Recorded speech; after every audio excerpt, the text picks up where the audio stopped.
So yun, magandang umaga mga kadiskarte. Bale, natapos na yung ating kitchen hanging cabinet.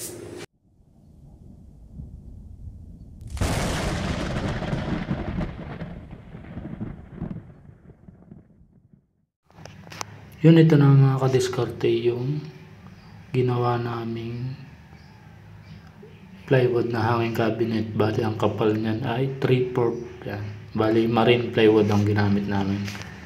Yan mga kadiskarte. Bale, yan.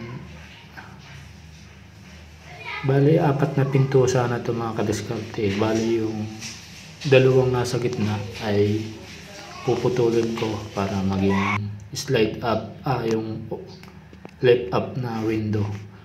Tapos gumamit pala ako dito mga kadiskarte ng Solignum. Ayan. Bale, nilagyan ko muna ito bago pinturahan para yung ating hanging cabinet ay tumagal, hindi siya anayin o bukbukin. Yan, bale, nabili ko ito mga kadiskarte ng 680 sa hardware. Yan. Mas maganda pag may ganito yung ating hanging cabinet para tumagal yung ating hanging cabinet. Tapos na mga kadiskarte, bali pininturahan ko na rin ng primer na white. Bali minasilyan ko muna yan mga kadiskarte. Bali gumamit ako ng wool putty. Pwede rin yun sa kahoy o wood. At pwede din sa concrete yung wool putty. Para mabilis matuyo yung wool putty, kaya yun, na primeran ko na agad. After ng yan, bali naihang na namin yung hanging cabinet. Yan, bali wala pa siyang pinto mga kadiskarte. Inaantay ko pang yung order ko na console hinge. Yan. Yan, na primeran ko na rin yan. Bali yun, bali dumating na rin yung ating console hinge. Bali tinanggal ko muna at pipinturahan ko ulit ng kulay gray. Yan. Bali gray din to na water base mga kadiskarte ang aking ginamit na pampintura para mabilis matuyo. Ayaw ko kasi nang gumamit ng oil base, bukod sa mabaho na matagal pang matuyo. Kaya sobrang hassle sa pagpipintura. Magpapatuyo ka pa ng mga ilang araw o ilang oras bago mo mapatungan uli. Pag sa ganitong gagamitin natin mga kadiskarte ay yung water base, mabilis lang siyang matuyo. Hindi katulad ng oil base, mabilis tayong matapos sa paggagawa ng cabinet o pagpipintura. Bale, gumamit muna ako ng Solignum, then after nun wool putty, then primer, then sinundan ko na ng top coat na gloss na kulay white. So yun mga kadiskarte, bale nagkamali tayo ng lagay ng handle. Palagay doon sa kabila. Kala ko doon sa kabila. Yan. Doon na lang sa isa yung lalagyan natin ng door. Cabinet door. Taasan natin to.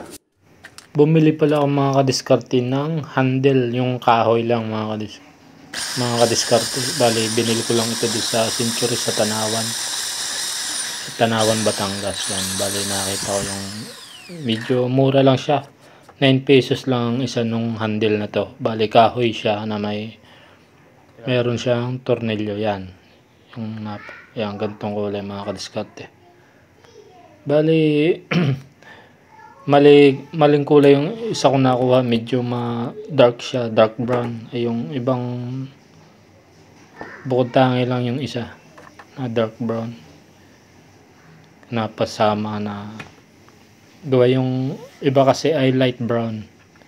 Papalitan ko rin man ito pag napasyal uli ako sa Tanawan. Bibili uli ako ng ganitong handle para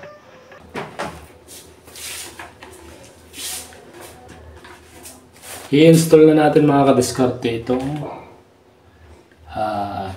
yung tinatawag na console hinge na half o sito kung tawagin.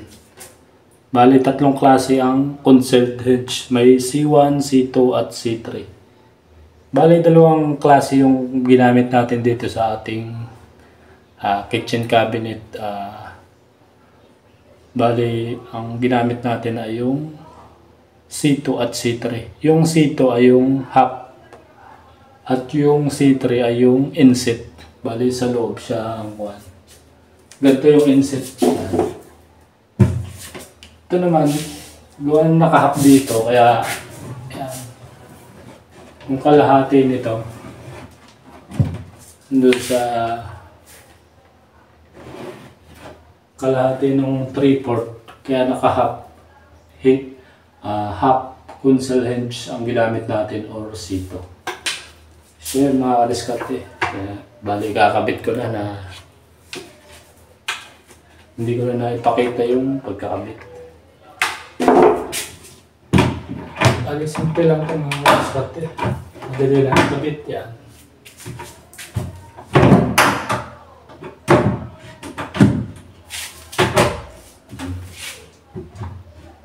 Tapos sa mga kadiskarte, pag ganito yung mga kawang na yan, ma-i-adjust nyo. Kaya natin i-adjust yan dito. Yan. Para magpantay. Gamit lang tayo ng screwdriver. Yan. Adjust lang natin.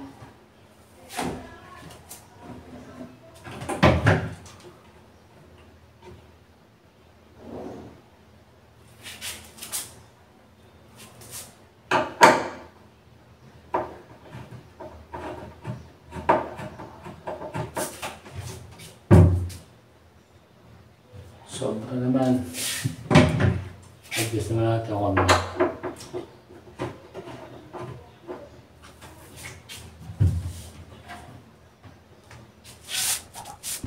Ayos ba?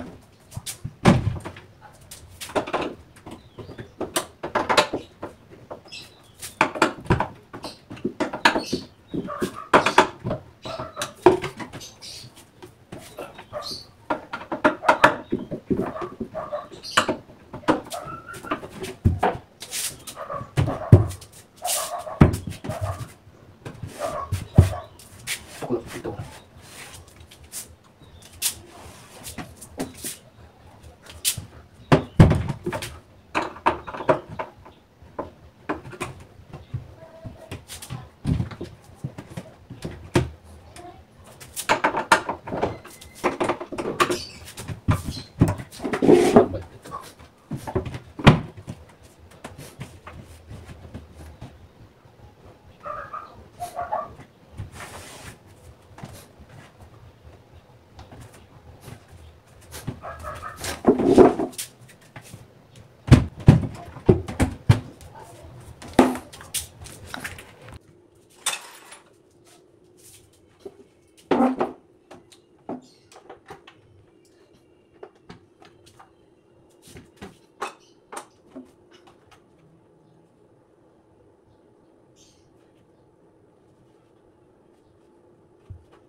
So yun, magandang umaga mga kadiskarte. Bale, natapos na yung ating kitchen hanging cabinet.